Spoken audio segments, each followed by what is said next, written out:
enchiremu we Portia Asare Boatina or Yakumu actress wo just sinitwa wo mo ya hyase for mo or started sinitwa no a chepa panty experience party Portia Asare woni papa ne what the ninsam anase na kosam ensam ekoso e wosinitwa ni maba wo sim pempi na anase sesia no bebre na aka se eye kumawu industry no egu anase Ghana industry no egu sesia de hey bibia ni we frimba obi di ni TV kra to eye TV so na se yi kumase for movie a wotumi yi free wo se won hwe because bibi papa bia ni wa ye benya wo mu na te se gu anegu na mo be hwe se bia latafo de no en sama Portia ekeni wasi ni twane de engu ye nemu sene omode adwo nyankopon hya ase ankomode ye adwuma no nyankopon so de ode ne hya brabo ase a awieye no ekoyie pa na enso utum so omode nyankopon hya ase na enso awieye no enkrofo bia be frefre ma sebe endrotuo pa de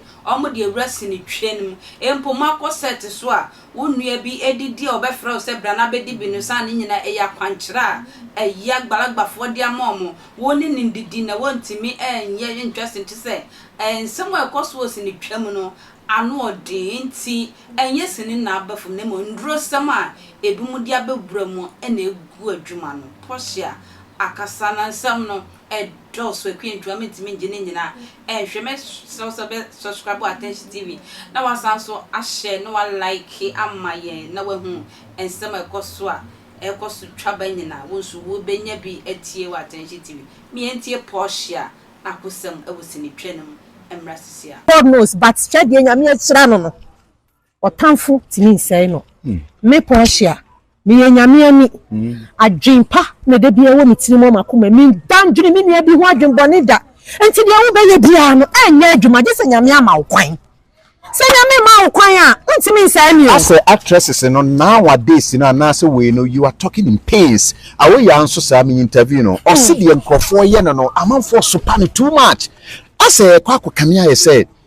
baby institution bi ewom but movie industry na nkasa no ano ya ye den bra me de bia me kan say no me guso bompa ye e manya me say on directing me path in this industry and what I'm supposed to do now dear omo ya wo hu say problem wo mtina udane free mu nana na what me wa adwuma na se wani nji a enye dwane na abedwane ye mu bi no adwuma no nyame de ye difisuru na ba ye nti no ukwa na se de ayese magnet na esan twon na se ye se ye didie nipa ye achi abra adwuma wenke nyina ya retire involuntary atifie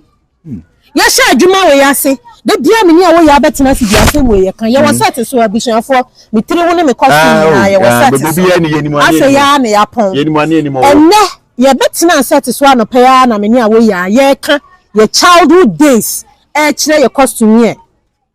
kwabena na me se kwabena don't stand de bia se me tena ba bia meka that time a wo ya na ye kwotwe ba kofa ba ye efie wu asoame ye nyina ye bejeje tuon kakranka na wo ya kodi dwa obedi dwa ye ko ye nkapete mu hanom wa pa obi da de sen wa pa obi ko pot ye nyina se woni set ne so ansa na wo betwa wo de wi wo ye wi aduane ye nyina ye to se di to se busua ba ko sa time no kuma se nyonko da bi time no e na ne ye de odo ehumo brokro ye na ne de ye adwuma we ena mi ti woni mi nsa me ba na kwa mo de me kra na me nua bi didi kwa na ofremi a misro unya kra obesu ade na ye ji ase ade pa na ye ji I'm so passionate when I talk about this and chana misu wan shana me de ye odi abesu o seti so ade na ye ji fi ye nua hos bra se mi Portia wo komi fi wa ye nfa mi din na to din so dia wo ye me different from dia me ye mo mi nfa do muso ya musikuma wudawu enu tro Portia kasa no Portia sifam kakra wate sifam kakra na si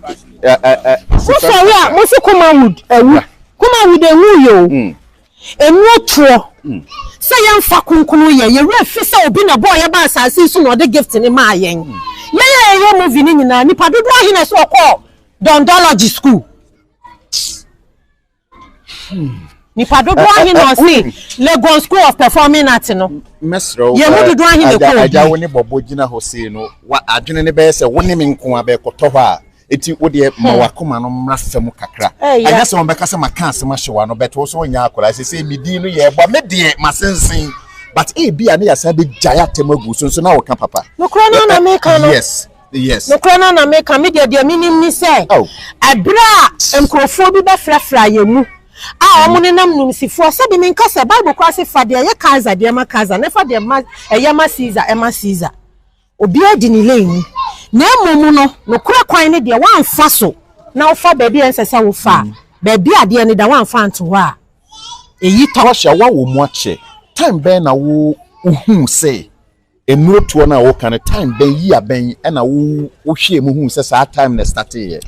bra me call movie industry in year 2000 and I'm a sassy wow year 2000 no ya adwuma na ya de odokoro ya chese ya call me kai shooting my mother's heart ya nyina ya koda abo ankrom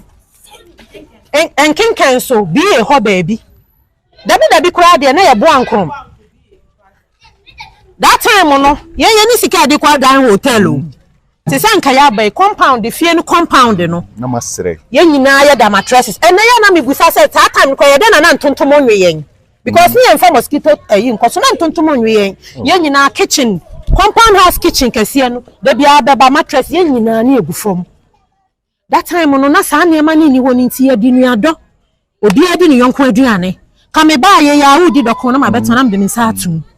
me kai na say ni ye movie bi movie na me ye be 5-6 years ago because that time na me ba me second born na na ma won be 5 months am doing back setting so okay na me twa sa movie no na set ni so nyina na ya ne ma atia me so na me ni ti woni nipa ne ti wana mu didie no say ni nyina na ya kwankere hey yes on say Portia we si de wo kan usini ni foforo wunua foforo so ba wo no kra de be suwa man kra ye ma hwan say hwan you say ye nhu me body na dia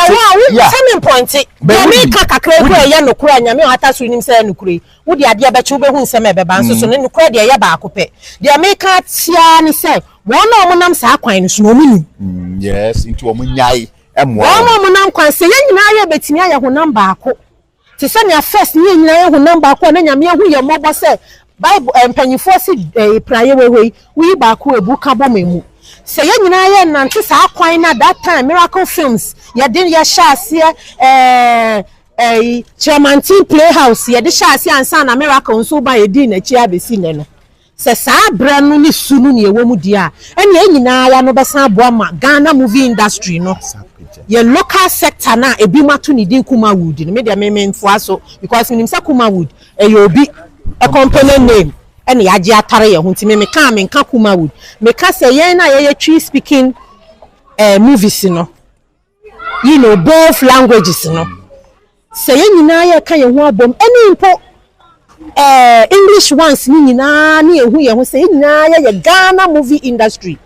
na ya ma na gina to say there's elsewhere Nigeria ne other places there no yeah na sometimes me share senior Nigeria artists no wo hwe wo mo awards bi timi ko share mo na de wi mo ye girls ni bi kwa bom e ko holidays ni ade hwe ni nyina na eye makoma ya mitia ni ma mitia obi sa me madam for movie industry ma mi obi aye madam for ye share ye na mfofo ye mu tete a mituwe enti de me ka kwasia ni se nyame de wo de ni nanti a udu ade bia ni wonu ma yemfiri nyame a ebekwa kwasia wie ye da ye hu ni sa ne afa akomakro odo